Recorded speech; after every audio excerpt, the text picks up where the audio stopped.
adalah salah satu yang diberi ilmu oleh Allah Subhanahu wa taala. Bahwa manusia terutama yang berumur di atas 40 tahun, apalagi yang sudah di atas 50 tahun, perlu mengerti yang namanya husnul khotimah, bahwa akhir hayat atau kematian itu dibagi menjadi dua. Kematian yang baik atau akhir hayat yang baik itu namanya husnul khotimah, sedangkan kematian ataupun akhir hayat yang buruk namanya su'ul khotimah. Apakah husnul khotimah itu? Husnul khotimah adalah akhir hayat atau matinya itu dalam keadaan taat kepada Allah, maka itu namanya husnul khotimah. Sedangkan orang yang akhir hayatnya itu dalam keadaan maksiat kepada Allah, maka itu namanya su'ul khotimah atau akhir hayat yang buruk. Sedangkan husnul khotimah itu atau kematian yang baik itu ada yang terbaik. Yang terbaik pertama adalah mati atau akhir hayat dalam keadaan mengucapkan dua kalimat syahadat. Matinya mengucapkan asyhadu alla ilaha illallah wa asyhadu anna muhammadar rasulullah, atau dapat menyebut la ilaha illallah. Maka orang ini termasuk mati yang terbaik dari husnul khotimah. Husnul khotimah yang kedua, mati dalam keadaan menyebut lafzu jalalah atau menyebut kata Allah. Mati dalam keadaan menyebut nama Allah itu terbaik kedua. Sedangkan husnul khotimah terbaik ketiga adalah dapat bertobat. Ya Tuhanku, ampunilah dosaku,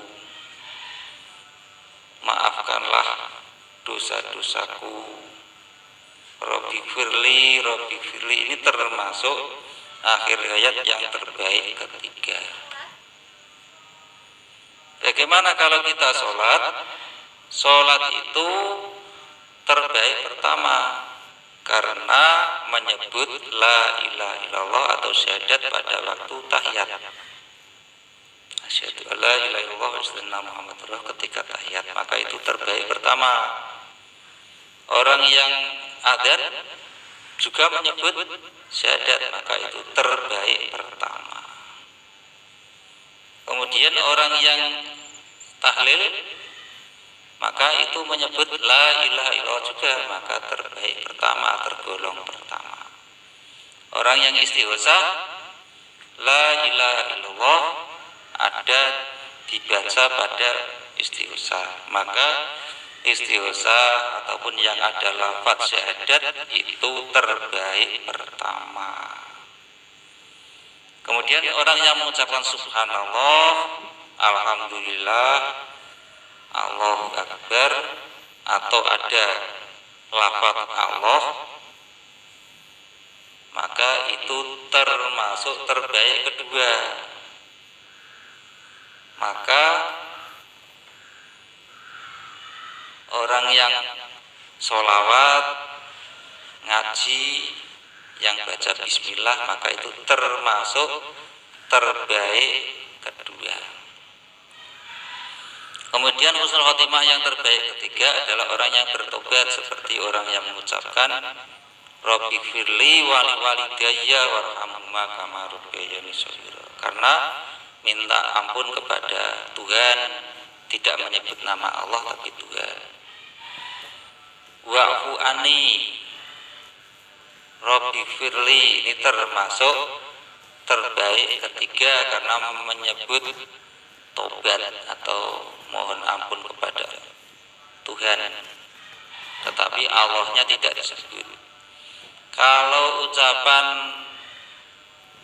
Allahumma gfirli ataupun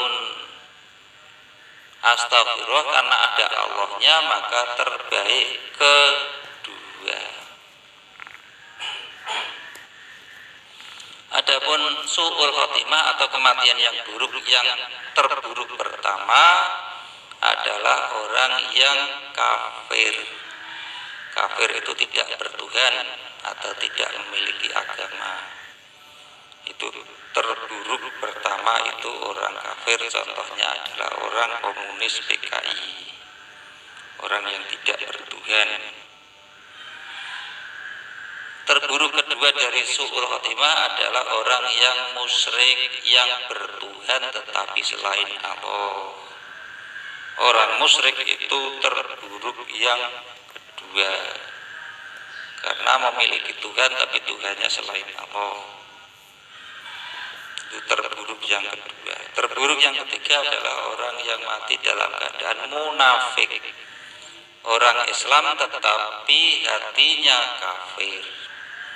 Mulutnya iman, hatinya adalah kafir. Itu orang yang terburuk, su'ul khotimah yang ketiga. Kemudian terburuk yang keempat adalah orang yang dolim. Terburuk yang kelima adalah orang yang fasik. Dolim itu menganiaya diri sendiri. Ada yang baik pilih yang buruk, ada yang benar pilih yang salah, ada yang halal pilih yang haram. Itu orang yang dolim. Kalau orang yang fasik adalah orang Islam tapi suka maksiat, suka mencuri, korupsi, berzina, minuman keras. Itu termasuk terburuk dari su'ul khotimah yang kelima.